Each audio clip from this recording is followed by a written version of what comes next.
Hey guys, सत श्री अकाल, नमस्ते, आदाब सबको, जितने भी लोग यहाँ पर हैं इस वीडियो को देख रहे हैं। My name is Chirag Dahiya and just like you I am also an UPSC aspirant and I'm making these videos so that I can revise my content for the UPSC for the syllabus. And as you can see in the title and the thumbnail, हम parliament पढ़ रहे हैं, Indian parliament. पहले हम समझ चुके हैं कि पार्लियामेंट्री सिस्टम क्या होता है और अब हम पढ़ रहे हैं इंडियन पार्लियामेंट की फीचर्स क्या हैं। ठीक है, तो हम पढ़ चुके हैं पिछली लेक्चर्स में बोल लो, पिछली वीडियोस में बोल लो कि हम समझ चुके हैं कि लोकसभा में सिस्टम ऑफ इलेक्शंस कैसे होता है। ठीक है, उसके नाम पे हम ये समझ चुके हैं कि जो हमारी टेरिटोरियल कॉन्स्टिट्यूएंसीज होती हैं वो क्या होती हैं। ठीक है, फिर उनकी रीएडजस्टमेंट कैसे होती है। ठीक है, उसके बाद हमने देखा कि जो इलेक्टेड रिप्रेजेंटेटिव्स होते हैं उनके अंदर SCs एंड STs के लिए सीट्स किस तरीके से वो रहती है, रिजर्व रहती है। और फिर उसके बाद हमने देखा first pass the post system क्या होता है, कि वोटिंग किस तरीके से की जाती है, और उस सिस्टम का नाम क्या है, first pass the post system.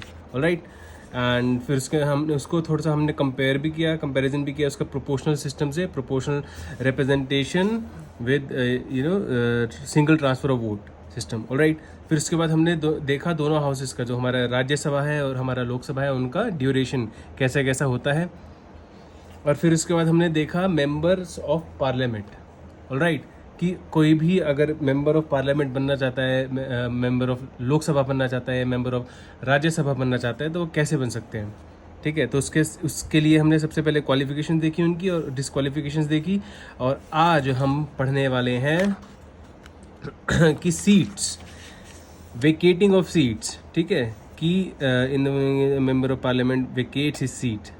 ठीक है, कि कोई भी मेंबर ऑफ पार्लियामेंट है अगर वो अपनी सीट है उसको क्यों छोड़नी पड़ जाती है। ठीक है, तो आज हम जल्दी से फुल स्पीड से क्वालिफिकेशंस और डिस्क्वालिफिकेशंस रिवाइज कर लेते हैं, जो हमने लास्ट वीडियो में पढ़ा था। एंड फिर हम आज आगे बढ़ते हैं। आज मैं थोड़ा सा एक दिन वीडियो नहीं बना पाया, तो आज कोशिश करूँगा कि आज हम थोड़ा सा ज़्यादा कवर करें। ठीक है, तो let's start the revision and then carry onward forward.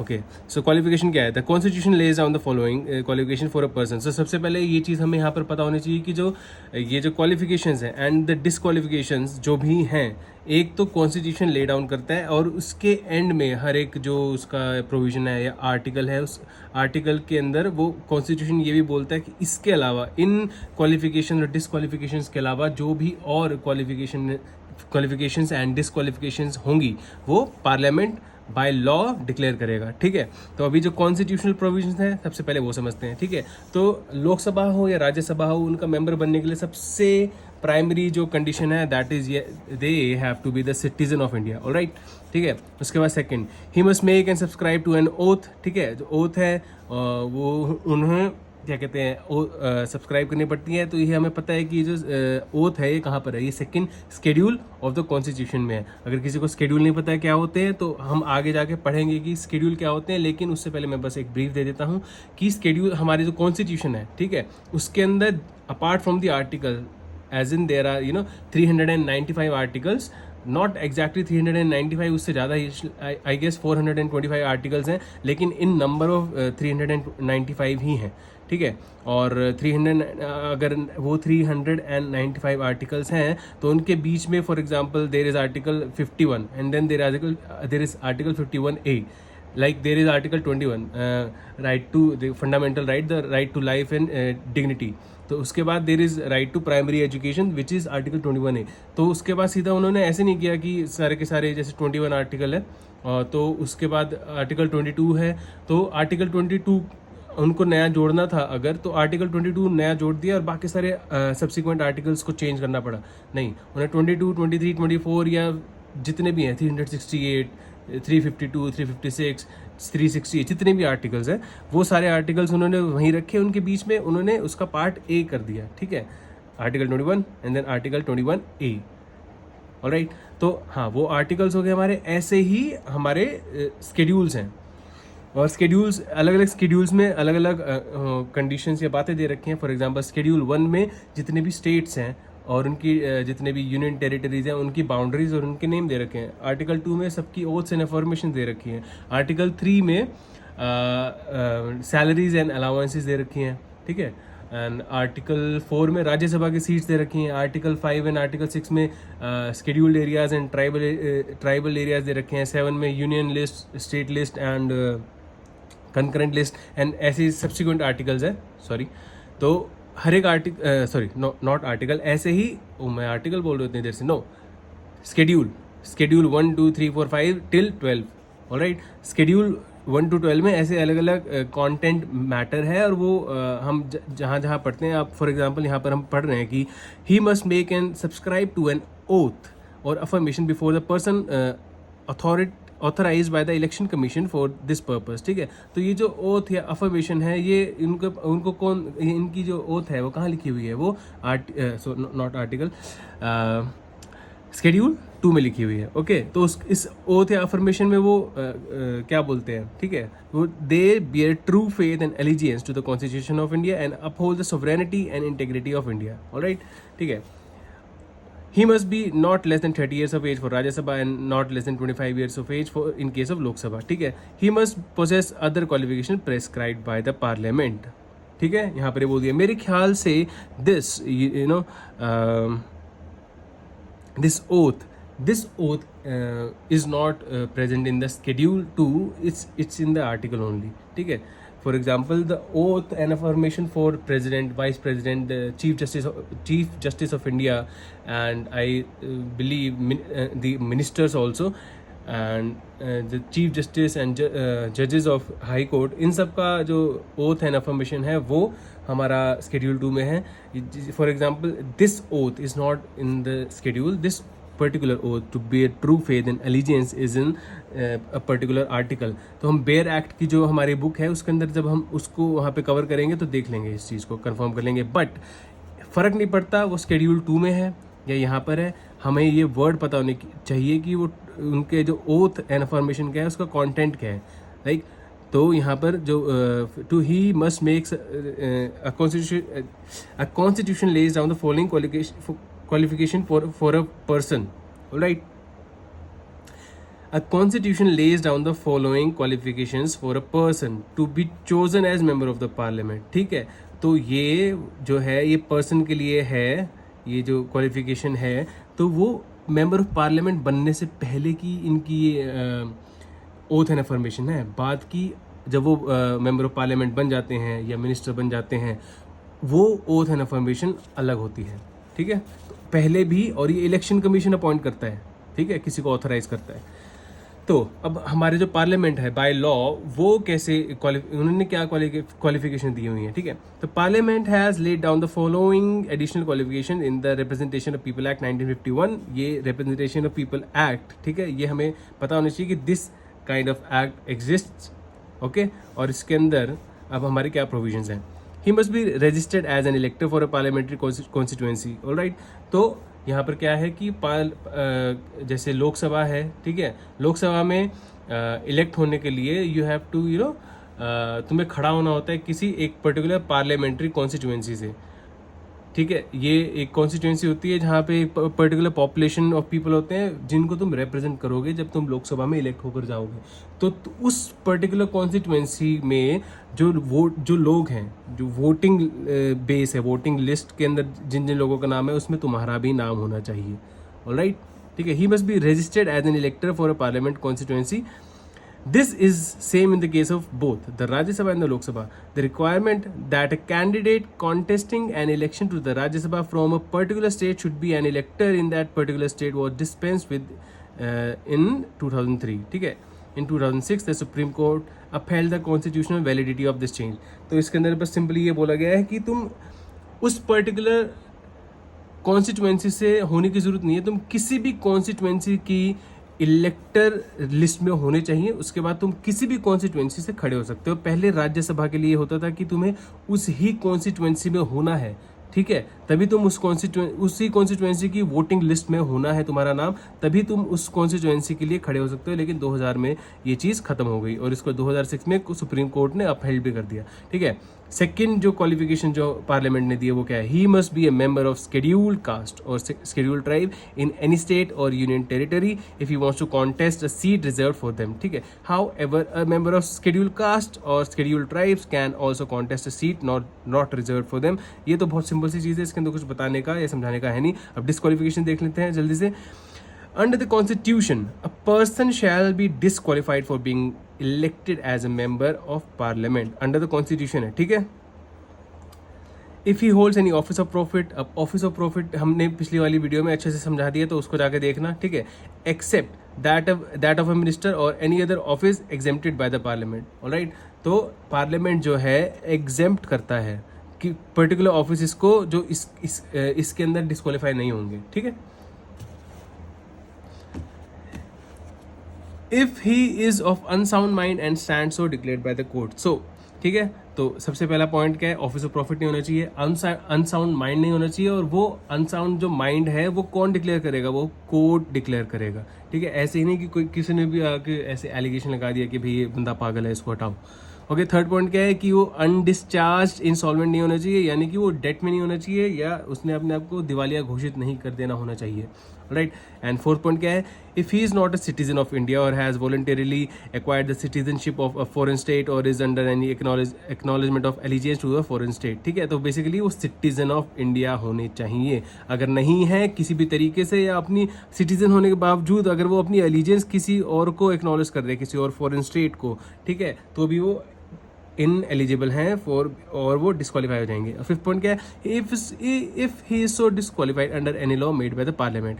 तो ये ठीक है, तो यहाँ पर भी देखो इन्होंने बोला कि भाई पार्लियामेंट क्वालिफिकेशंस बताएगा, ठीक है, इनके अलावा अब यहाँ पर भी पार्लियामेंट जो है वो डिस्क्वालिफिकेशन बताएगा इनके अलावा। अब पार्लियामेंट क्या है, डिस्क्वालिफिकेशन बताता है और कहाँ पर बताता है, रिप्रेजेंटेशन ऑफ पीपल एक्ट 1951 में पार्लियामेंट डिस्क्वालिफिकेशन बताता है। अब वो डिस्क्वालिफिकेशन क्या है, he must not have been found guilty of certain election offences और करप्ट प्रैक्टिसेस। ठीक है, करप्ट इलेक्शन ऑफेंसेज या करप्ट प्रैक्टिसेस में क्या आ जाता है कि भाई जो तुम वोटर्स हैं उनको तुम दारू दे रहे हो, पैसा दे रहे हो, या उनको किसी भी तरीके से गलत तरीके से इन्फ्लुएंस कर रहे हो, तुम उनके साथ ज़बरदस्ती करके इन्फ्लुएंस कर रहे हो, तो ये सारे के सारे इलेक्शन ऑफेंसेज और करप्ट प्रैक्टिसेस में आ जाते हैं। सेकंड पॉइंट क्या है, he must not have been convicted for any offence resulting in imprisonment for 2 or more years, but the detention of a person under a preventive detention law is not disqualification। तो बस यहाँ पर simply क्या है, simple क्या बोला गया है कि उनको 2 या 2 से ज़्यादा साल की सज़ा नहीं मिली होनी चाहिए कन्विक्शन के बाद।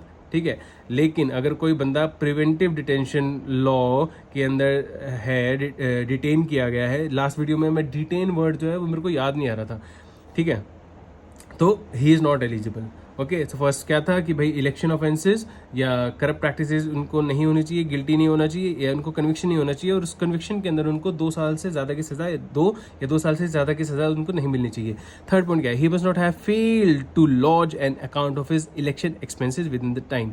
तो this is very important, alright, क्योंकि इलेक्शन एक्सपेंसेस क्या है कि भाई तुम अपनी कैंपेनिंग कर रहे हो, तुम लोगों के जाके मिल रहे हो, लोगों को वहाँ पर बता रहे हो कि this is me, this is my ideology and you know why you should vote for me. तो इसके अंदर ऑब्वियसली तुम ट्रैवल कर रहे हो, तुम जहाँ के रह रहे हो, तुम वहाँ पर रैलीज कंडक्ट कर रहे हो, तो उस समय पैसा लगता है, तो उस पैसे को जो एक्सपेंसेस हैं उसको तुम्हें लॉज करना होता है। ठीक है, वो जो लॉजिंग है, ठीक है, और एक इसकी जो कैंपेनिंग है इसकी एक पर्टिकुलर लिमिट है। फॉर एग्जांपल लोकसभा के लिए दिस लिमिट इज़ 95 लाख। तो लोकसभा के इलेक्शंस के लिए तुम 95 लाख तक पैसे खर्च कर सकते हो। ऑल्दो इससे भी ज़्यादा लोग खर्च करते हैं, पर लेकिन वो लॉज कम दिखाते हैं ऑब्वियसली।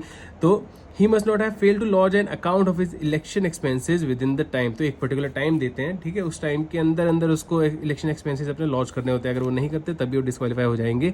फोर्थ पॉइंट क्या है, he must not have any interest in government contracts, works और सर्विसेज। तो ये भी वही ऑफिस ऑफ प्रॉफिट के अंदर ही आ जाता है।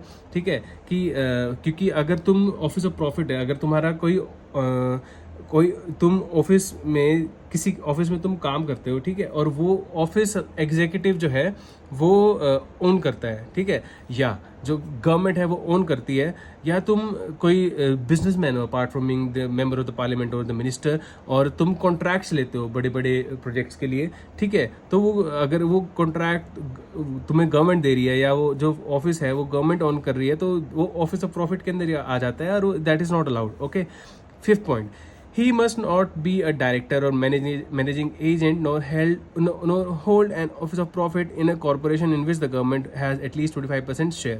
ठीक है, अगर 25% और उससे ज़्यादा का शेयर अगर गवर्नमेंट किसी कंपनी में ओन करती है तो तुम उसका डायरेक्टर या मैनेजिंग एजेंट नहीं हो सकते। Six point, he must not have been dismissed from government services for corruption of disloyalty to the state. ठीक है, करप्शन और डिसलॉयल्टी टू द स्टेट। तो करप्ट प्रैक्टिसेस अलग हैं, ठीक है, करप्शन अलग है। करप्शन हो गया कि तुम पैसे ले रहे हो, ब्राइबरी, ठीक है, पैसे ले रहे हो या पैसे दे रहे हो, ठीक है, और या disloyalty to the state, for example कि यहाँ पर स्टेट, हमारा स्टेट का मतलब है the whole Indian country, the India country, the India, okay, India that is Bharat. हाँ, तो उसके अगर तुमने डिसलॉयल्टी कर दी है, फॉर एग्जांपल कोई बहुत ही ज़्यादा इंपॉर्टेंट इन्फॉर्मेशन है, तुमने वो लीक कर दी दूसरी किसी कंट्री को, ऑलराइट, ऐसा कुछ, तो ऐसा कुछ, he must not have been dismissed from the government service for corruption, alright. Seventh point, और disloyalty to the state. Seventh point, he must not have been convicted for promoting enmity between different groups और for offence of bribery, alright. हाँ, तो भाई तुम दो groups हैं, ठीक है, वो ग्रुप्स किसी भी तरीके के हो सकते हैं, नॉर्मली वो ग्रुप्स रिलीजियस होते हैं, और उनके बीच में अगर तुम एनमिटी बढ़ाते हो, ठीक है, एनमिटी मतलब दुश्मनी बढ़ाते हो, ठीक है, फ्रिक्शन बढ़ा रहे हो उनके बीच में, अगर तुम्हारे ऊपर उसके चार्जेस लगे हैं तब तो ठीक है। अगर तुम उस चार्ज के अंडर कन्विक्ट हो चुके हो, यानी कि तुम्हें बोल दिया गया कि yes you are the one जिसने ये एनमिटी बढ़ाई है, तो भाई तुम्हें डिस्क्वालीफाई कर दिया जाएगा। या ऑफेंस ऑफ ब्राइबरी, तुम्हें अगर कहीं तुम्हें कन्विक्शन हो चुका है इस चीज़ का, ठीक है। अब यहाँ पर क्या है, यहाँ पर डिसमिस बोला गया है, ठीक है, यहाँ पर अगर तुम डिसमिस भी हुए हो करप्शन के किसी ऑफेंस में या केस में, तब भी तुम्हें डिस्क्वालीफाई हो जाओगे तुम। यहाँ पे अगर कन्विक्शन हुआ है तुम्हारा, ठीक है, तो मतलब अब तुम्हें सज़ा मिलेगी कोर्ट से, तब भी in the case of bribery apart from the enmity, तब भी तुम डिस्क्वालीफाई हो जाओगे। Eight point and the last point, he must not have been punished for preaching and practicing social crimes such as sati, dowry and untouchability। these are the social crimes, alright। Untouchability सबको पता है, dowry सबको पता है, सती सबको पता है, नहीं पता तो कमेंट में बताना, मैं एक्सप्लेन कर दूंगा, ठीक है। तो ये जो डिफरेंट केसेस हैं जिसके अंदर पार्लियामेंट ने ये बोला है कि अगर ऐसा कुछ हुआ तो तुम डिस्क्वालीफाई हो जाओगे, alright. On the questions whether a member is subject to any of the above disqualifications, the president's decision is final. However, he should obtain the opinion of the election commission and act accordingly. All right. Okay, disqualification on ground of defection. तो defection में simple भाषा में फिर से बता देता हूँ full speed में, कि जब तुमने एक पार्टी के लिए तुम इलेक्शन के लिए तुम खड़े हो चुके हो, और जब एक पार्टी से, या तो तुम पार्टी से खड़े हुए हो, ऑलराइट, या तुम स्टैंड अलोन खड़े हुए हो, ऑलराइट, और उसके बाद तुम एक सीट जीत गए हो। जब तुम जीत गए, तुम मेंबर ऑफ पार्लियामेंट बन गए, वो बनने के बाद अगर तुमने अपनी पार्टी चेंज किया, कोई नई पार्टी ज्वाइन की, तो तुम्हें डिफेक्शन के अंडर तुम्हें लॉन्च कर लिया जाएगा और तुम्हें डिस्क्वालीफाई कर दिया जाएगा, ऑलराइट। अब यहाँ पर सबसे इंपॉर्टेंट चीज़ क्या है, यहाँ पर जो प्रेसिडेंट हैं वो इलेक्शन कमीशन के ओपिनियन ऑब्टेन करके एक्ट करते हैं, ठीक है। लेकिन ये जो डिफेक्शन है, इसके अंदर हमारे प्रिसाइडिंग ऑफिसर जो लोकसभा के हैं वो है स्पीकर, वो यहाँ पर अपना फाइनल डिसीजन देते हैं, और राज्यसभा है उनके जो चेयरमैन है who is the vice president, वो अपना फाइनल डिसीजन देते हैं। अब एंटी डिफेक्शन में जो मैंने एक चीज़ बताई, उसके अलावा एक चीज़ और होती है जो कि कहलाती है विप, ठीक है। विप में क्या है कि अगर तुम्हारी पार्टी ने कोई ऑर्डर दिया है कि यू नो कोई मोशन है वो फॉरवर्ड किया गया है, ठीक है, उस मोशन को तुमने अबाइड नहीं किया है, ठीक है, सॉरी, अगर कोई मोशन फॉरवर्ड किया गया है और तुम्हें बोला गया है कि इस मोशन के लिए तुम येस बोलोगे या नो बोलोगे, ठीक है, तो अगर तुमने उसको अबाइड नहीं किया तो क्या कहते हैं, तुम डिस्क्वालीफाई हो जाओगे बेसिकली। तुम्हें, क्योंकि you are making the government unstable, so basically all this is for कि तुम अपने खुद की क्या कहते हैं सेल्फिश रीजंस की वजह से जो कंट्री की जो गवर्नमेंट है उसको तुम अनस्टेबल ना कर रहे हो, क्योंकि फॉर एग्जांपल एक नो कॉन्फिडेंस मोशन जैसे बोल देते हैं कि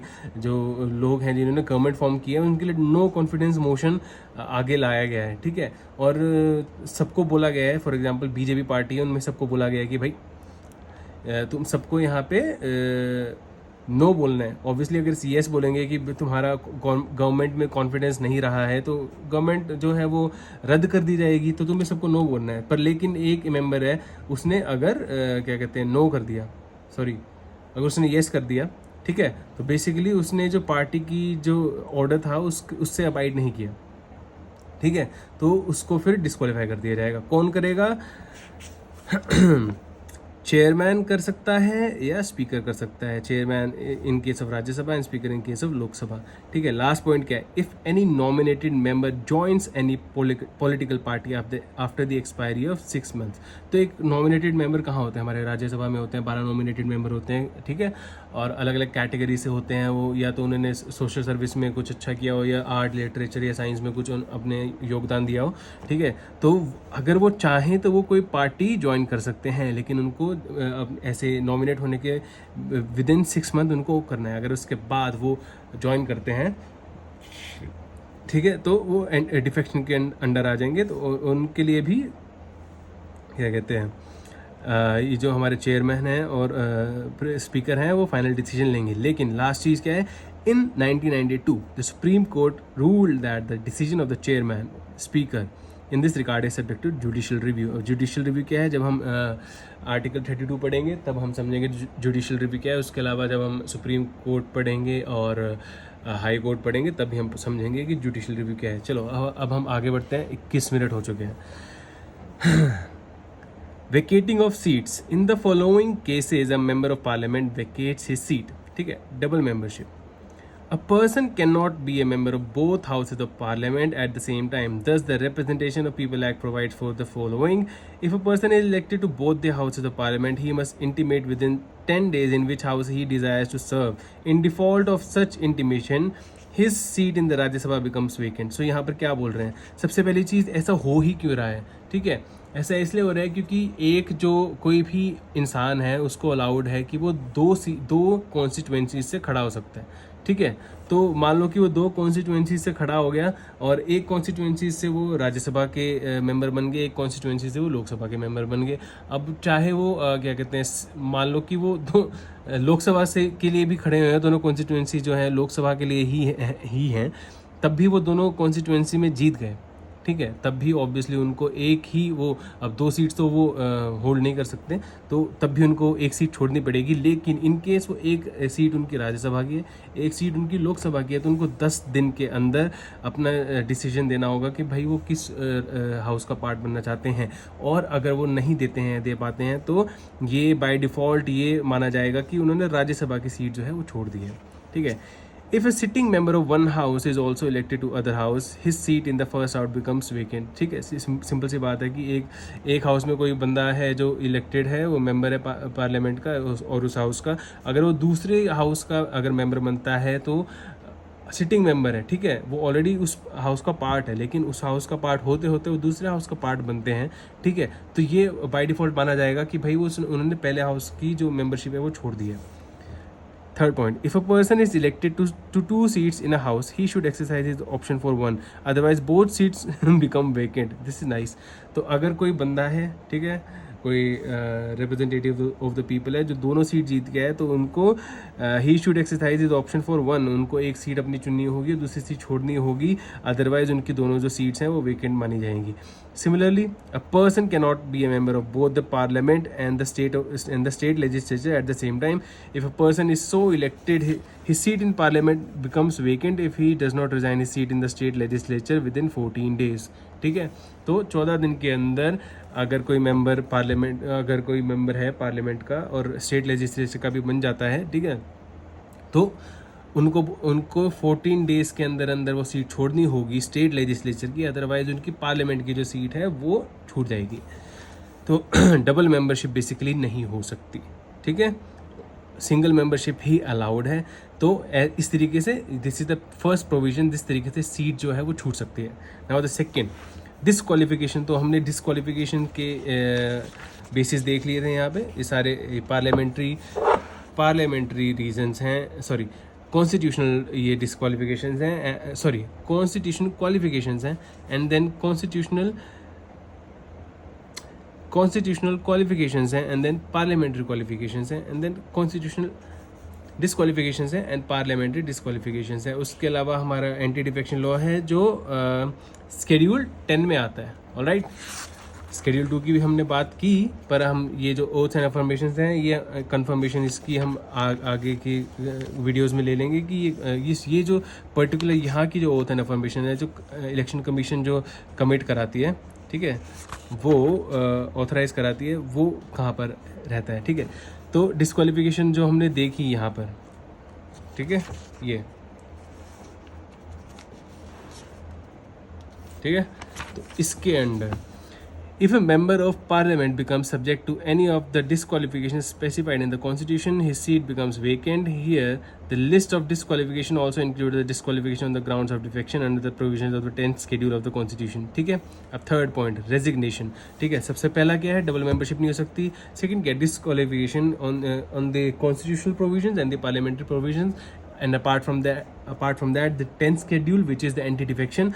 हाँ, and now the third point is resignation सबको पता ही है ऑब्वियसली, अगर किसी ने खुद रिजाइन कर दिया हो।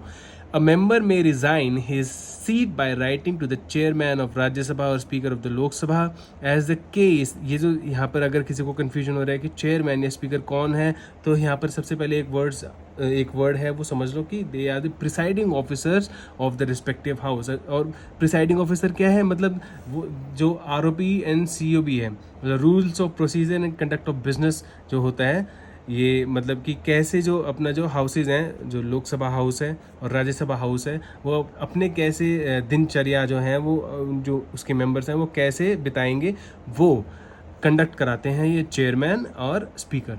ठीक है, सिंपल भाषा में। इसके अलावा ये और बहुत कुछ करते हैं, बट जब हम पहुंचेंगे इनके ऊपर तब हम इनको समझेंगे। ठीक है, तो अपना जो रेजिग्नेशन है वो चेयरमैन और स्पीकर को दे सकते हैं। अब यहाँ पर एक बड़ी इंपॉर्टेंट और इंटरेस्टिंग चीज़ है कि एज द केस में भी the seat falls vacant when the resignation is accepted. ठीक है, ऐसा नहीं है कि तुमने रेजिग्नेशन दे दिया और तुम्हारी सीट चली गई, ये रेजिग्नेशन जो है एक्सेप्ट होगा। ऐसा भी हो सकता है तुमने रेजिग्नेशन दिया हो और चेयरमैन है या स्पीकर है वो एक्सेप्ट ना करें। और इसका एक्सेप्ट ना करने का रीज़न क्या है, इसका सिंपल ये रीज़न है कि अगर किसी ने फॉर एग्जांपल रेजिग्नेशन दिया है, उसकी वजह से हो सकता है कि जो गवर्नमेंट है उसकी मेजोरिटी जा रही है, और गवर्नमेंट की अगर मेजोरिटी जा रही है इसका मतलब ये है कि जो सिस्टम ऑफ द गवर्नमेंट है उसके अंदर डिस्टेबिलिटी आएगी, जो कि हम नहीं चाहते, जो कि कोई भी नहीं चाहता। क्योंकि फिर कोई भी अगर किसी भी कंट्री की अगर गवर्नमेंट है वो ही अगर स्टेबल नहीं है, तो वहाँ पे economic and social and political development नहीं हो सकता। However, the chairman and speaker may not accept the resignation if he is satisfied that it is not voluntary or genuine. Okay. Fourth क्या है, absence. A house can declare the seat of a member vacant if he is absent from all its meeting for a period of 60 days without its permission. ठीक है, permission लेके अगर तुम हो absent तब तो ठीक है, अगर without permission of the parliament, ठीक है, और दैट पर्टिकुलर हाउस अगर तुम 2 महीने के लिए एबसेंट हो, ठीक है, तो तुम डिस्क्वालीफाई हो जाओगे, तुम्हारी सीट जो है वेकेंट हो जाएगी। In computing the period of 60 days, no account shall be taken of any period during which the house is prorogued और adjourned for more than 4 consecutive days. ठीक है,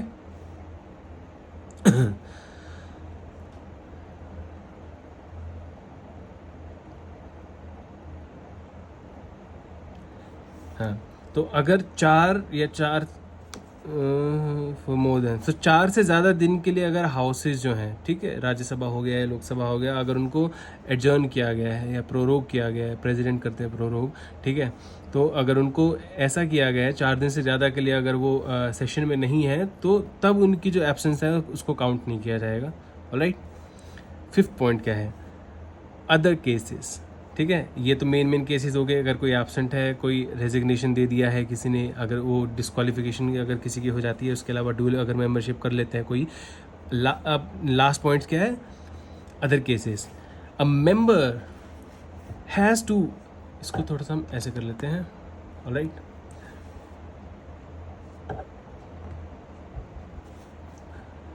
A member has to vacate his seat in the parliament if his election is declared void by the court. Alright? कौन ये जो है void declare करता है? सबसे पहला जो जिसकी jurisdiction है that is the high court. Alright? If he is expelled by the house. Alright? If he is elected to the office of president or vice president. ठीक है? ऑब्वियसली तो क्या है इसके अंदर, जब हम प्रेसिडेंट या वाइस प्रेसिडेंट पढ़ेंगे तो समझेंगे, अभी तक तो किसी को पता नहीं होगा, और पता होगा तो बहुत अच्छी बात है। लेकिन अगर वो प्रेसिडेंट या वाइस प्रेसिडेंट के ऑफिस के लिए इलेक्ट हो गए हैं तो वो ऑब्वियसली उनका जो मेंबरशिप ऑफ द पार्लियामेंट है वो चली जाती है। ठीक है, या तो उनको हाउस ने ही एक्सपेल कर दिया है, या उनका जो इलेक्शन है, ठीक है, उनकी कोई गलती नहीं है, लेकिन वो इलेक्शन में हो सकता है कि धांधली डिक्लेयर कर दी गई, या हो सकता है कि ऐसा कुछ देखा गया हो, ठीक है, और वो प्रूव हो गया हो। ठीक है, if he is appointed to the office of governor of a state, ठीक है, तो यहाँ पर बेसिकली ये एग्जीक्यूटिव जो ऑफिस हैं अगर उन्होंने वो होल्ड कर लिए हैं तो वो मेंबर ऑफ द पार्लियामेंट या मेंबर ऑफ द लेजिस्लेचर नहीं रहते। If a disqualified person is elected, okay, if a disqualified person, कोई बंदा है जो इन रूल्स के अंडर, ऑलराइट, इन रूल्स के अंडर, ये हमारे पार्लियामेंट्री प्रोविजंस हैं, ये हमारे कॉन्स्टिट्यूशनल प्रोविजंस हैं, इन रूल्स के अंडर जो डिस्क्वालिफाइड है पर्सन इज है, डिस्क्वालीफाई होने के बावजूद भी अगर वो इलेक्ट हो जाते हैं, if a disqualified person is elected to parliament, the constitution lays down no procedure to declare the election void. ठीक है, this matter is dealt by the Representation of the People Act 1951, which enables the High Court to declare an election void if a disqualified candidate is elected. The aggrieved party can appeal to the Supreme Court against the order of the High Court in this regard. All right, sorry दिखाई नहीं दिया, हाँ, ठीक है, तो इसके अंदर क्या है कि भाई अगर कोई डिस्क्वालीफाइड पर्सन है किसी भी प्रोविजन के अंदर वो डिस्क्वालीफाई है, ठीक है, और उसके बावजूद वो क्या कहते हैं इलेक्शन के लिए खड़े होते हैं और वो इलेक्शन जीत भी जाते हैं, तो उसके लिए तुम कहाँ जाओगे? फर्स्ट जुरिडिक्शन है किसका? हाई कोर्ट का। और अगर हाई कोर्ट के अंदर उनका इलेक्ट होना वहाँ पे हाई कोर्ट ने अपहोल्ड कर दिया है, तो उसके बाद तुम उसके अपीलेट जुरिडिक्शन के अंडर सुप्रीम कोर्ट जा सकते हो। ठीक है, now the oath and affirmations, यहाँ पर शायद हमें उसका आंसर मिल जाएगा। Every member of either house of parliament, alright, every member की बात की जा रही है, before taking his seat in the house has to make and subscribe to an oath और affirmation before the president or some person appointed by him for this purpose. ठीक है, तो सबसे पहली चीज़ यहाँ पर हमने क्या समझी है? सबसे पहली चीज़ तो ये है कि जो भी इलेक्ट होता है वो अपनी सीट लेने से पहले एक ओथ एंड अफर्मेशन जो है वो लेता है। ठीक है, और वो ओथ या अफर्मेशन उनको कौन अपॉइंट कराता है? वो प्रेसिडेंट करता है। सब्सक्राइब कौन कराता है? प्रेसिडेंट कराता है, या प्रेसिडेंट ने अगर किसी को अपॉइंट किया है उसके लिए। लेकिन अब यहाँ पर एक चीज़ और है, ठीक है, हमने जो थोड़ी देर पहले पढ़ा था कि इलेक्शन कमीशन भी किसी को ऑथराइज करता है उनको ओथ एंड अफर्मेशन ऑथराइज कराने के लिए, ठीक है, सब्सक्राइब कराने के लिए। अब ये जो ओथ एंड अफर्मेशन है ये उनके इलेक्शन में खड़े होने से पहले की है, और ये है जब वो इलेक्ट हो चुके हैं। ठीक है, अब ये क्या है? ठीक है, इन दिस ओथ और affirmation the member of the parliament swears, अब देखो वो मेंबर ऑफ पार्लियामेंट बन चुके हैं, वो इलेक्ट हो चुके हैं, he swears to bear true faith and allegiance to the constitution of India, ठीक है, to uphold the sovereignty and integrity of India, अब तक सेम है, ठीक है, एंड थर्ड क्या है? To faithfully discharge the duty upon which he is about to enter, ठीक है, वो एक ऑफिस में एंटर होने वाले हैं और उस ऑफिस की कुछ ड्यूटीज़ हैं, ठीक है, और एज ए लेजिस्लेचर, और अगर वो मिनिस्टर बनते हैं तो एज एन एग्जीक्यूटिव ऑल्सो, ठीक है, तो वो उनको जो ड्यूटी है वो डिस्चार्ज करेंगे फेथफुली।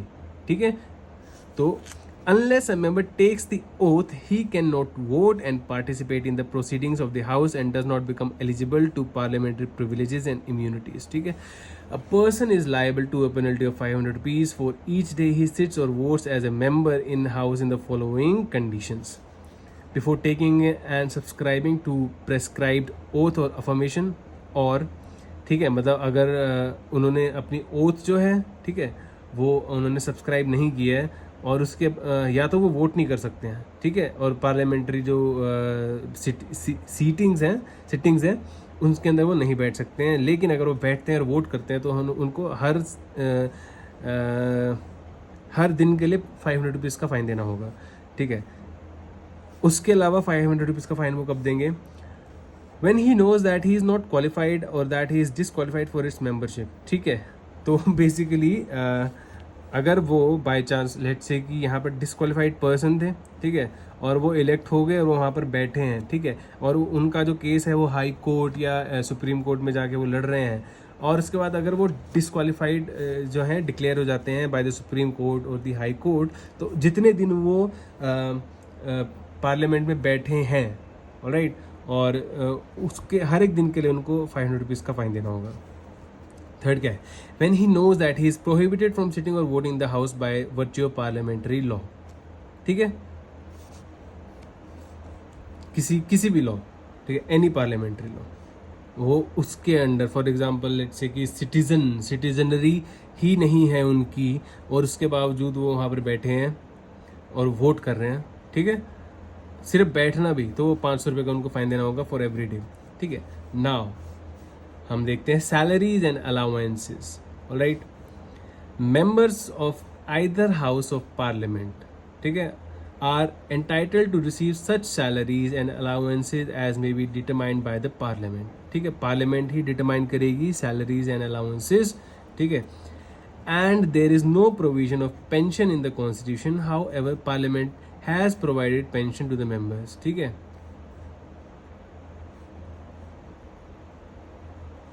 पार्लियामेंट ही जो सैलरीज एंड अलाउंसेस है वो डिटरमाइन करेगी, उसके अलावा पार्लियामेंट ही है वो पेंशन जो है वो डिटरमाइन करती है।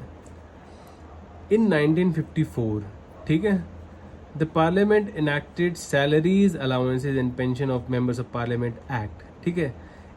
ये एक्ट के नाम ही पता चल रहा है कि एक्ट किस लिए है, salaries allowances and pension of members of parliament act 1954।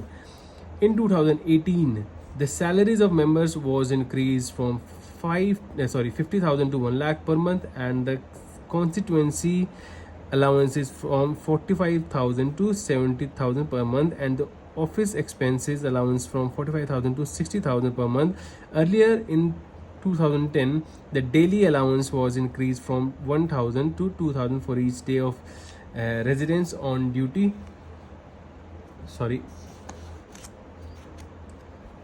Residence on duty from 1976। तो ये जो चीज़ें हैं, ये इसके अंदर कुछ ऐसा कुछ याद करने का नहीं है, हम इसको बस पढ़ते हुए जाएंगे, ठीक है। In 1976, the members are also entitled to a pension on a graduated scale for each 5-year term as member of either house of parliament. Besides, they are provided with travelling facilities, free accommodation, telephone, vehicle advance, medical facilities and so on. So बस यहाँ पर एक जो important चीज़ है वो समझने की, वो ये है कि अगर कोई मेंबर ऑफ द पार्लियामेंट बनता है तो उसको इतनी सारी चीज़ें, इतने सारे apart from the salaries and constituency allowance and expenses, और हर रोज़ के अब उनको 2,000 रुपये मिलते हैं, यहाँ पे देखो, ठीक है। उसके अलावा उनको ये सब भी मिलता है। They are provided with the travelling facilities, free accommodation, telephone, vehicle advance, ठीक है, medical facilities and so on, ठीक है। The salaries and allowances of speaker and deputy speaker of लोक सभा and the chairman and the deputy chairman of राज्य सभा। तो यहाँ पर अगर किसी को कन्फ्यूजन है कि deputy speaker and deputy chairman कौन है, तो वो हम आगे पढ़ेंगे, चिंता ना करो।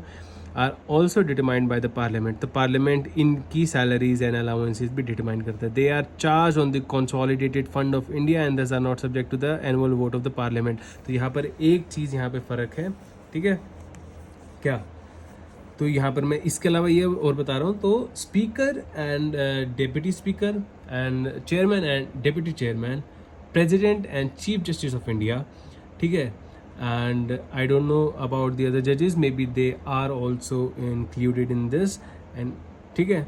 तो इन सब की जो जितनी भी सैलरीज एंड अलाउंसेस हैं वो हमारी are charged, alright, are charged on the consolidated fund of India.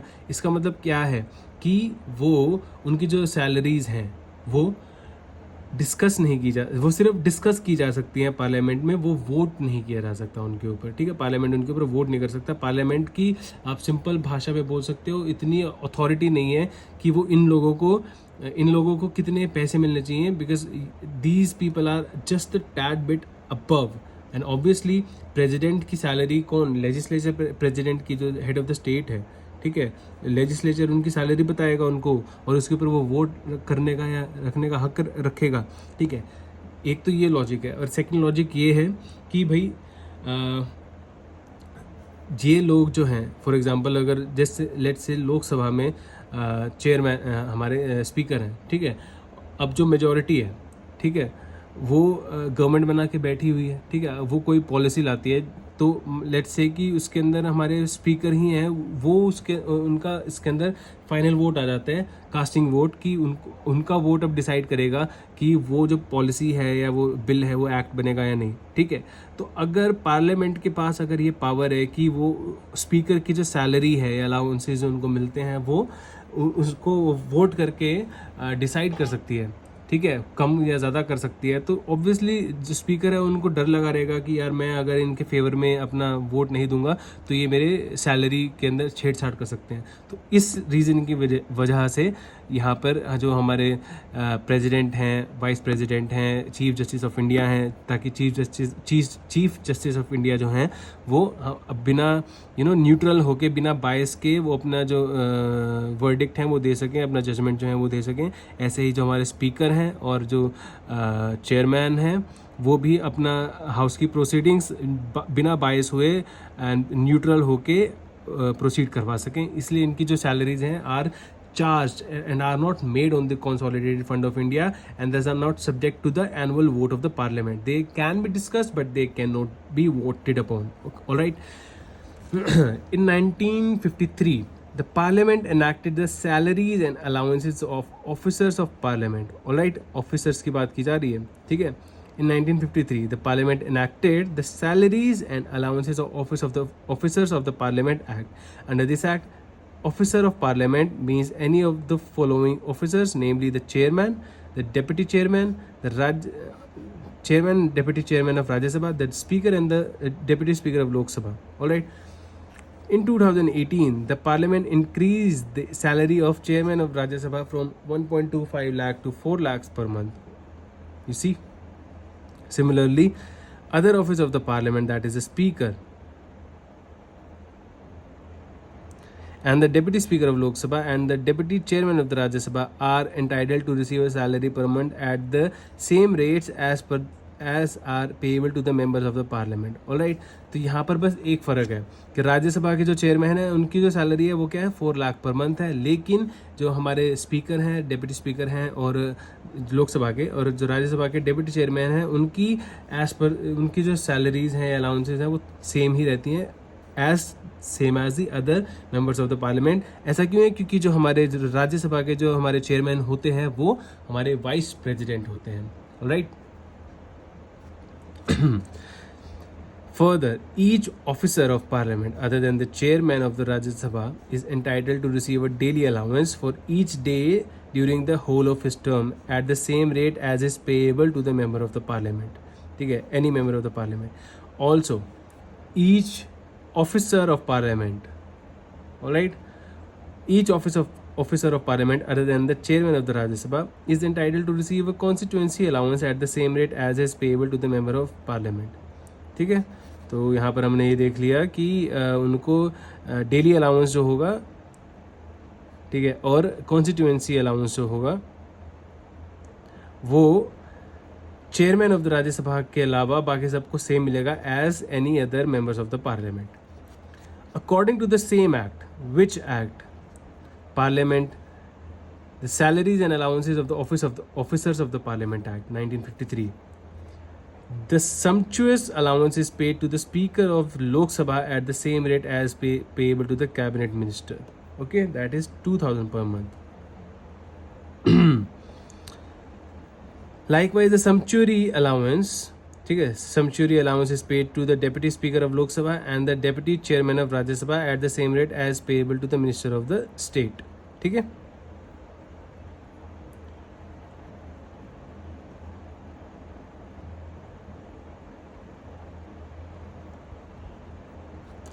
तो जो sumptuary allowance है is paid to the speaker of the लोक सभा at the same rate as is payable to the cabinet minister. अब cabinet क्या होता है, इतनी सिंपल भाषा में समझ लो, the people who form the government, some people amongst them form the cabinet. अब उन लोगों को जितना सम्पचुरी अलाउंस जो मिलता है, ठीक है, विच इज़ 2000 पर मंथ, उतना ही हमारे जो स्पीकर हैं ऑफ द लोकसभा उनको मिलेगा. उसके अलावा जो हमारे डेप्यूटी हैं, deputy speaker of the Lok Sabha and deputy chairman of the Rajya Sabha, उनको मिनिस्टर ऑफ द स्टेट जो होते हैं, जैसे हमारे minister of the member of the minister of the at the level of the parliament हैं, ऐसे ही हमारे minister at the level of the states भी हैं, तो उनको मिलता है 1000 पर मंथ. तो यहाँ पर 2000 हो या 1000 हो, इससे फ़र्क नहीं पड़ता. हमें ये याद रखना है कि जो सम्पचुरी अलाउंस है वो स्पीकर को, जो लोकसभा के स्पीकर हैं उनको कैबिनेट मिनिस्टर के जितना मिलता है, और जो सम्पचुरी अलाउंस है वो जो हमारे डेप्यूटी चेयरमैन एंड डेप्यूटी जो हमारे स्पीकर हैं उनको मिनिस्टर ऑफ द स्टेट के बराबर का मिलता है. ठीक है, कैबिनेट मिनिस्टर के बराबर, उनको मिनिस्टर के बराबर मिलते हैं, लेकिन ये कैबिनेट मिनिस्टर है, यहाँ पे मिनिस्टर ऑफ द स्टेट है. Cabinet minister of the state नहीं है, just normal any minister of the state. ठीक है, यहाँ पे cabinet minister at the level of the centre.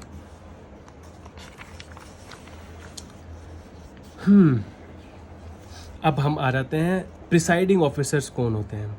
Alright, आज हम इस टॉपिक को अगर ख़त्म कर देते हैं, जो कि मेरे को लगता नहीं है,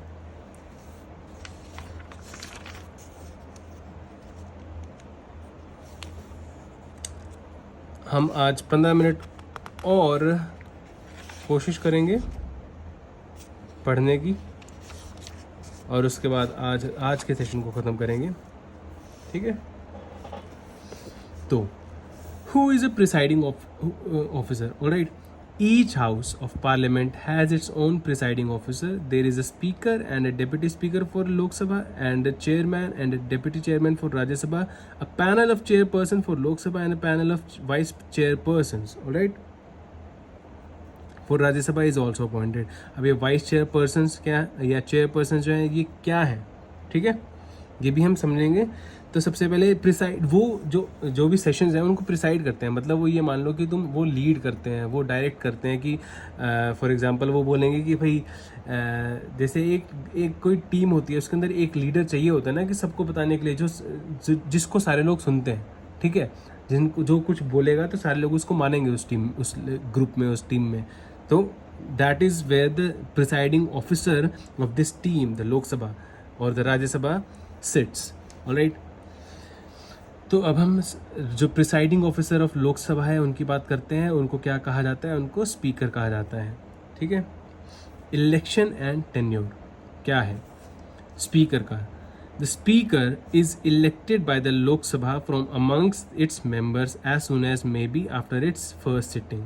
ठीक है, तो सबसे पहले कि फ्रेश इलेक्शंस जब होते हैं, ठीक है, उसके बाद जो उनकी पहली सिटिंग होती है, उस सिटिंग के एज सुन एज, जितना भी जल्दी पॉसिबल है, तो स्पीकर के लिए इलेक्शन जो होते हैं वो उन्हीं के मेंबर्स के बीच में से, यानी लोकसभा के जो मेंबर्स हैं कितने होते हैं? 495.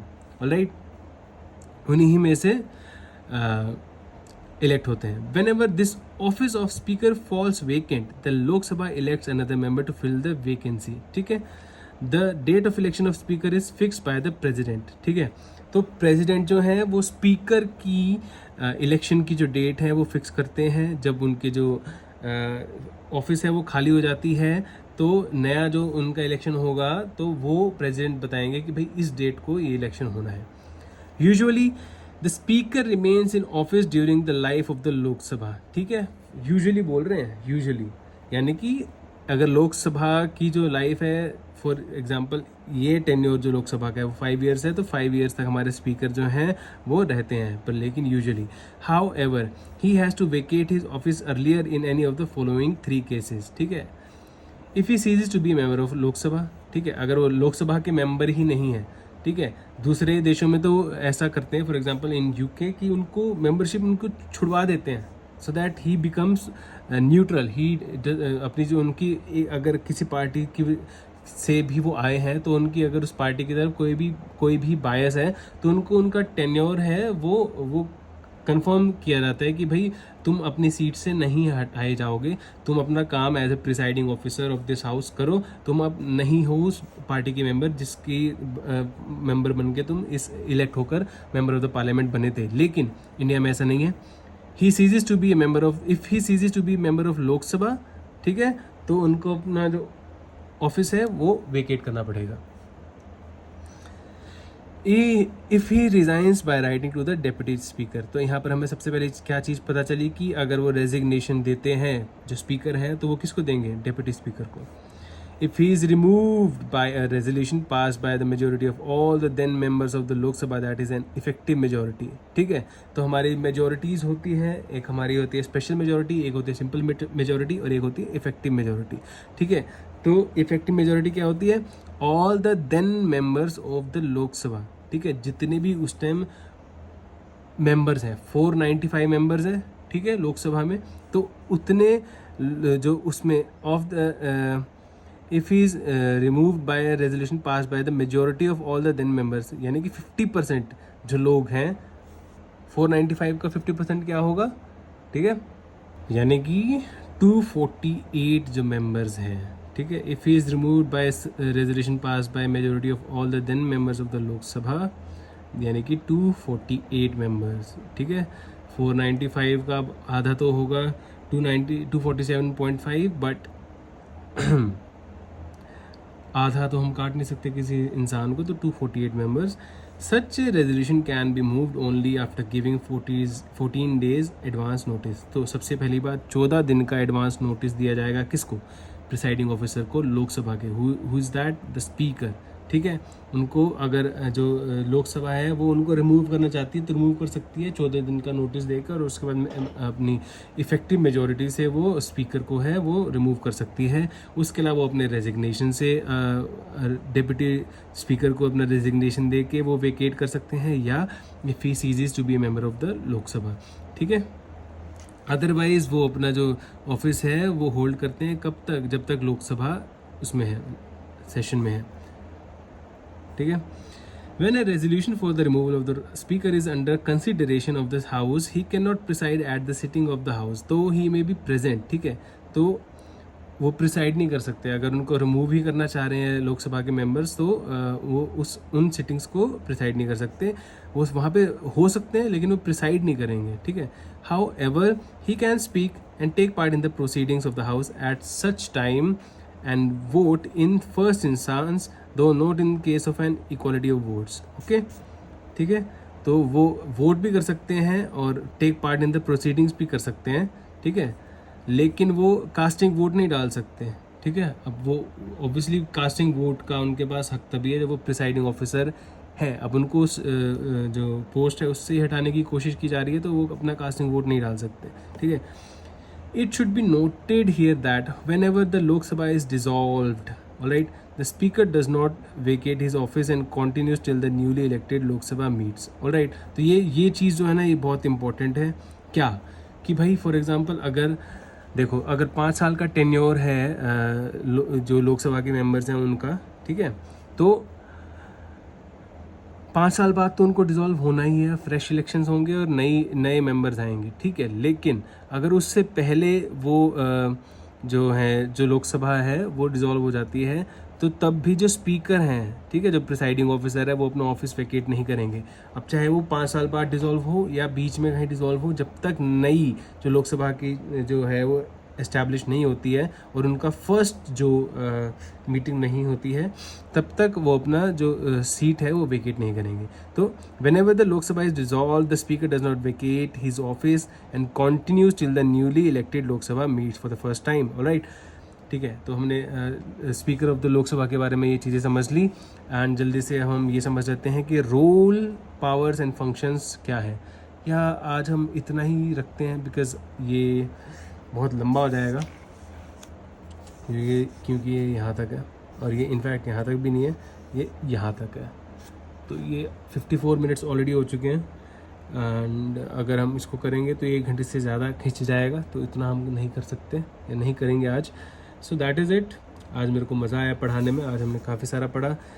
इफ़ यू वांट दैट कि मैं अपने जो ये ड्यूरेशन है अपनी वीडियोस की इसको बढ़ा दूँ, तो let me know in the comments. And इसके अलावा in the coming time within next week only I will be coming up with माई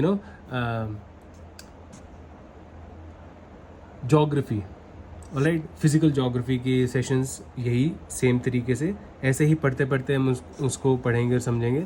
तो वो भी अब वीडियोस में स्टार्ट करूँगा डालना, ऑलराइट।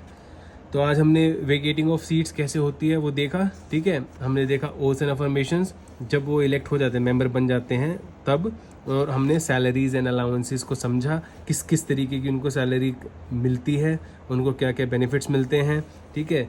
हमने ऑफिसर्स ऑफ पार्लियामेंट है वो समझा, और हमने ये देखा कि हमारा स्पीकर और चेयरमैन है और deputy speaker and deputy chairman है, उनकी जो सैलरीज एंड अलाउंसेस है वो charge on consolidated fund of India है, उनके ऊपर वोट नहीं हो सकता।